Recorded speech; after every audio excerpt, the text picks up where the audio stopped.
বন্ধুরা, আজকে একটা নতুন গল্প নিয়ে আসলাম তোমাদের মাঝে। এটা সত্য এবং বাস্তব জীবনের ঘটনা। শেষ পর্যন্ত শোনার অনুরোধ রইল। শুনলে তোমার মধু চলে আসবে।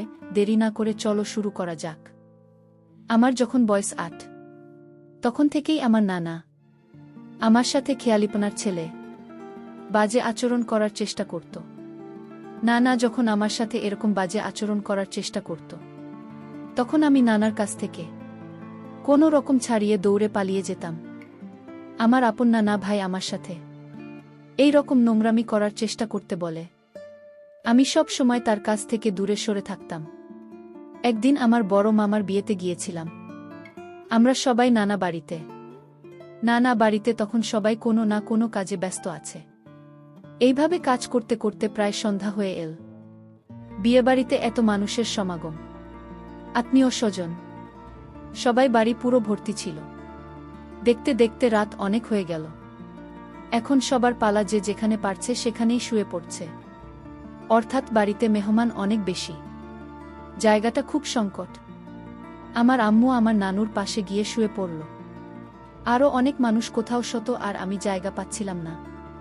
অবশেষে আমার আম্মু বলল, মা আরোহী, আয় তো দেখি। উত্তর নানা রুমেই জায়গা আছে। উত্তর নানা রুমে যদি জায়গা থাকে, তাহলে তুই তোর নানার সাথে শুয়ে থাকবে। তুই তো ছোট মানুষের সমস্যা নাই। তারপর আম্মু আমাকে নিয়ে নানা রুমে গেল। নানা রুমে গিয়ে দেখি সেখানে কেউ নেই, শুধু নানা একা শুয়ে আছে। অর্থাৎ নানাকে সবাই ভয় পায়। নানা অনেক রাগী মানুষ, কেউ নানা রুমে সহজে যায় না। নানা রুমে কেউ নেই, তাই আমার আম্মু বলল, মা আরোহী, তুই তো নানার কাছে গিয়ে শুয়ে পড়ো, সেখানে কেউ নেই, খুব আরামে ঘুমাতে পারবে। আমি কি করব তখন বুঝতে পারছিলাম না। আর মাকে তো এসব কথা বলা যাচ্ছে না, কিছু করার ছিল না।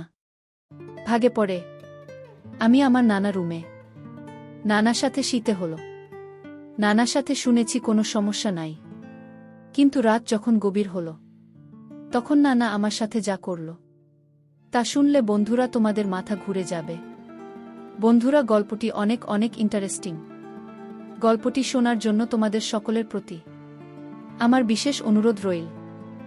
বন্ধুরা, তোমাদের নিকট আমার ছোট্ট একটি অনুরোধ, তোমরা দয়া করে আমার চ্যানেলটি সাবস্ক্রাইব করে আমাকে সাপোর্ট করবে। বন্ধুরা, আমার নাম অধরা ইসলাম আরোহী। আমার ডাকনাম আরোহী। বর্তমানে আমার বয়স 22। আজকে আমি তোমাদের মধ্যে যে গল্পটি বলবো, তখন আমার বয়স ছিল 8 থেকে 12। অর্থাৎ এটি আমার জীবনের একটি সত্য ঘটনা।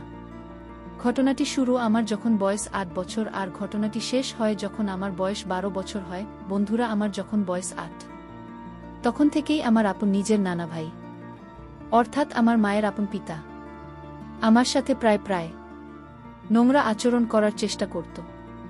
আমি তখন বাচ্চা একটা মেয়ে ছিলাম, খুব ছোট্ট একটা মেয়ে ছিলাম, খুব একটা বেশি বুঝতাম না। আমি নানা বাড়িতে গেলে নানা ভাই আমাকে আদর করার ছলে আমার সাথে বাজে আচরণ করার চেষ্টা করত। আমি তেমন বেশি বুঝতাম না, তবে এটুকু বুঝতাম, নানা ভাই আমার সাথে যে আচরণ করত সেটা খুব বাজে, খুব খারাপ ছিল। নানা ভাই যে আমার সাথে এরকম করার চেষ্টা করত, আমি আমার মাকে একদিন বলেছিলাম।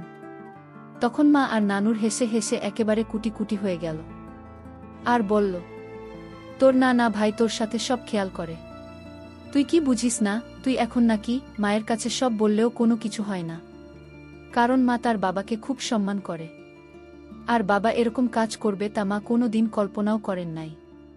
একদিন নানা ভাই আমাদের বাড়িতে আসবে। রাতে নান্নু ভাই এসে আমাকে খোঁজাখুঁজি শুরু করল। আমার আম্মুকে বলতে শুরু করল, মাজুলি, আরোহী কোথায়? আরোহীকে তো দেখছি না।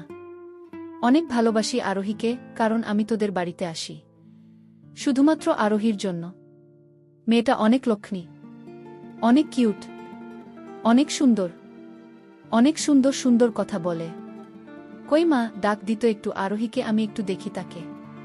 তাকে দেখার জন্য আমার মনটা পাগল হয়ে আছে। আমি গিয়েছিলাম অন্যের বাড়িতে খেলাধুলা করতে। সেখান থেকে মা আমাকে ডেকে নিয়ে আসলো। আমি আসতেই নানুভাই আমাকে ধরে আদর করতে শুরু করল। কিন্তু এই আদরের মধ্যে কেমন জানি একটা অন্যরকম রহস্য লুকিয়েছিল। মা তো বুঝতে পারি নাই।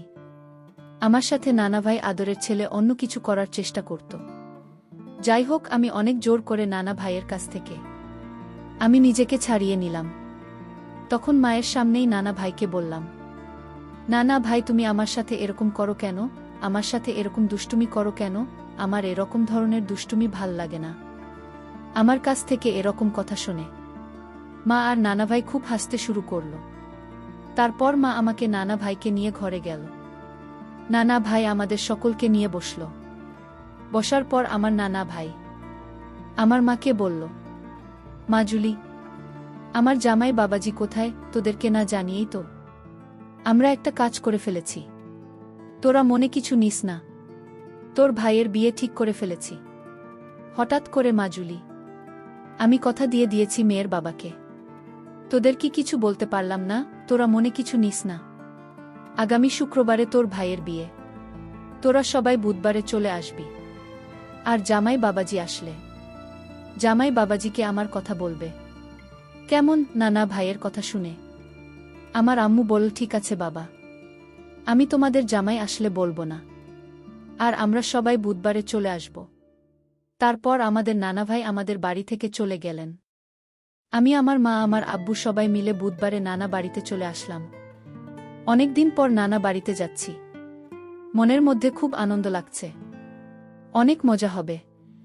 নানা বাড়িতে যেতেই নানা দৌড়ে এসে আমাকে দেখে হেসে কথা বলতে শুরু করল। নানা ভাই আমাকে বলল, কি গো ম্যাডাম, কখন এসেছেন আপনি? আমি বললাম, না ভাই, এই তো কিছুক্ষণ আগে এসেছি। তো তুমি কেমন আছো? না ভাই বল, ম্যাডাম, এতক্ষণ ভালো ছিলাম না। এখন তোমাকে দেখে আমার শরীর এবং মন দুটোই ভালো হয়ে গেছে। কিছুক্ষণ পর নানা ভাই আমার কাছে এসে বলল, আরোহী ম্যাডাম, আগামীকালকে আমাদের গঞ্জে একটি বিরাট বাণী মেলার বসবে। আরোহী ম্যাডাম, কালকে কি তুমি আমার সাথে ওই বাণী মেলায় যাবে? যদি যাও তাহলে তোমাকে অনেক সুন্দর সুন্দর জিনিস কিনে দিব। সুন্দর সুন্দর জিনিসের কথা শুনে আমার মন আনন্দে নাচতে শুরু করল। আমি বললাম, না ভাই, সত্যি তুমি আমাকে খুব সুন্দর সুন্দর জিনিস কিনে দেবে? নানা ভাই বলল, হ্যাঁ রে পাগলি হয়, আমি তোকে খুব সুন্দর সুন্দর জিনিস কিনে দিব। তুই যাবি আমার সাথে কালকে? আমি বললাম, না ভাই, অবশ্যই আমি তোমার সাথে যাব। আমি যদি তোমার সাথে যাই তাহলে তুমি আমাকে কি কিনে দেবে? নানা ভাই বলল, তুই যা চাবি আমি তাই কিনে দিব। আমি বললাম, না ভাই, তুমি সত্যিই বলছো? আমি যা চাইব তুমি তাই কিনে দেবে? তারপর নানা ভাই বলল, হ্যালো ম্যাডাম, হয় তুমি যা চাইবে আমি তাই কিনে দিব। আমি বললাম, আচ্ছা ঠিক আছে নানা ভাই, আমি তাহলে আগামীকালকে তোমার সাথে বাণী মেলায় যাব। তারপর নানা ভাই বলল, আচ্ছা ঠিক আছে সুন্দরী, কালকে রেডি থাকবে, আমি কালকে তোমাকে এসে নিয়ে যাব। পরের দিন অর্থাৎ বৃহস্পতিবার নানা ভাই আমাকে নিয়ে বাণী মেলায় যাওয়া শুরু করল। আর তাছাড়া ও শুক্রবারে মামার বিয়ে। মামার বিয়ের কিছু জিনিস কেনার জন্য নানা ভাই আমাকে নিয়ে বাণী মেলা যাচ্ছে। বাণী মেলাটা আমাদের নানু বাড়ি থেকে প্রায় 3 থেকে 4 কিলোমিটার দূর হবে। অনেক বড় একটি মেলা। নানা ভাই আমাকে নিয়ে একটি রিকশায় উঠল। রিকশায় উঠে বিভিন্ন দৃশ্য দেখতে দেখতে আমার খুব ভালো লাগছিল। চারদিকে সবুজের সমাহার হয়। আর নানার সাথে গল্প করতে করতে হঠাৎ আমরা মেলায় চলে আসলাম। মেলায় গিয়ে কত সুন্দর সুন্দর জিনিস আমার চোখে ধরা পড়ল।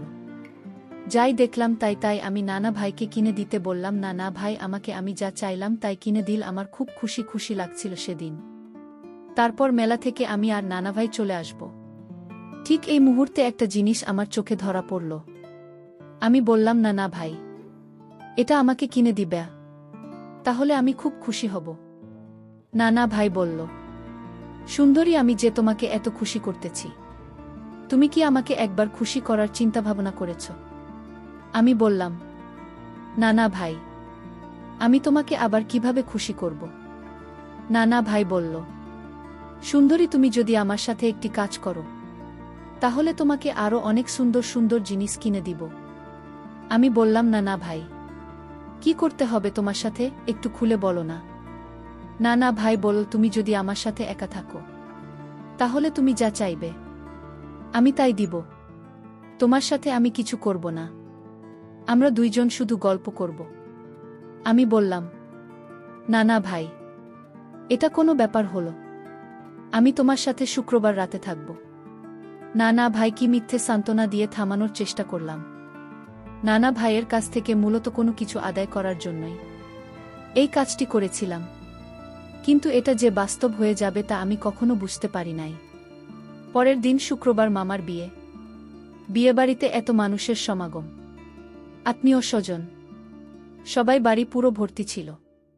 দেখতে দেখতে রাত অনেক হয়ে গেল। এখন সবার পালা, যে যেখানে পারছে সেখানেই শুয়ে পড়ছে। অর্থাৎ বাড়িতে মেহমান অনেক বেশি, জায়গাটা খুব সংকট। আমার আম্মু আমার নানুর পাশে গিয়ে শুয়ে পড়ল। আরও অনেক মানুষ, কোথাও শত, আর আমি জায়গা পাচ্ছিলাম না। অবশেষে আমার আম্মু বলল, মা আরোহী, আয় তো দেখি। উত্তর, নানা রুমেই জায়গা আছে। তোর নানা রুমে যদি জায়গা থাকে তাহলে তুই তোর নানার সাথে শুয়ে থাকবে। তুই তো ছোট মানুষের, সমস্যা নাই। তারপর আম্মু আমাকে নিয়ে নানা রুমে গেল। নানা রুমে গিয়ে দেখি সেখানে কেউ নেই, শুধু নানা একা শুয়ে আছে। অর্থাৎ নানাকে সবাই ভয় পায়। নানা অনেক রাগী মানুষ, কেউ নানা রুমে সহজে যায় না। নানা রুমে কেউ নেই, তাই আমার আম্মু বলল, মা আরোহী, তুই তো নানার কাছে গিয়ে শুয়ে পড়ো, সেখানে কেউ নেই, খুব আরামে ঘুমাতে পারবি। আমি কি করব তখন বুঝতে পারছিলাম না। আর মাকে তো এসব কথা বলাও যাচ্ছে না, কিছু করার ছিল না। ভাগে পড়ে আমি আমার নানা রুমে। নানার সাথে শীতে হলো। নানার সাথে শুনেছি কোনো সমস্যা নাই। নানার মনে যে এমন কিছু, তা তো আমি জানতাম না। আমি নানার সাথে গল্প করতে করতে কখন যে ঘুমিয়ে গেলাম বলতে পারি নাই। গভীর রাতে ঘুমের মধ্যে হঠাৎ আমি অনুভব করলাম কেউ আমার সাথে এক অন্যরকম আচরণ করার চেষ্টা করছে, কিন্তু আমি ভয়ে তখন কোনো কিছু বলি নাই। যখন দেখি লোকটি আমার সাথে খুব বেশি খারাপ আচরণ করছে, তখন আমি চোখ মেলে চেয়ে দেখি আমার নানা আমার সাথে এক অদ্ভুত আচরণে মেতে উঠেছে। আমি বললাম, নানা আপনি আমার সাথে কি করছেন? নানা বলল, শোন আরোহী, আমি যা করছি তুই আমাকে তা করতে দে। তোকে আরও অনেক বেশি খেলনা, অনেক বেশি মজা কিনে দিব। আর আজকে আমি তোর সাথে যা করছি তা যদি তুই আমাকে করতে দিস, তাহলেই যেখানে 5,000 টাকা আছে এই টাকা আমি তোকে দিয়ে দিব। আমি বললাম, সত্যি? না না, তুমি আমাকেই 5,000 টাকা সবগুলো দিয়ে দিবে? না না ভাই বল, হ্যাঁ রে সুন্দরী, হ্যাঁ, তুই যদি আমার সাথে এই কাজটি কর তাহলে আমি তোকে 5,000 টাকা সবগুলো দিয়ে দিব, সাথে আরও অনেক সুন্দর সুন্দর খেলনা কিনে।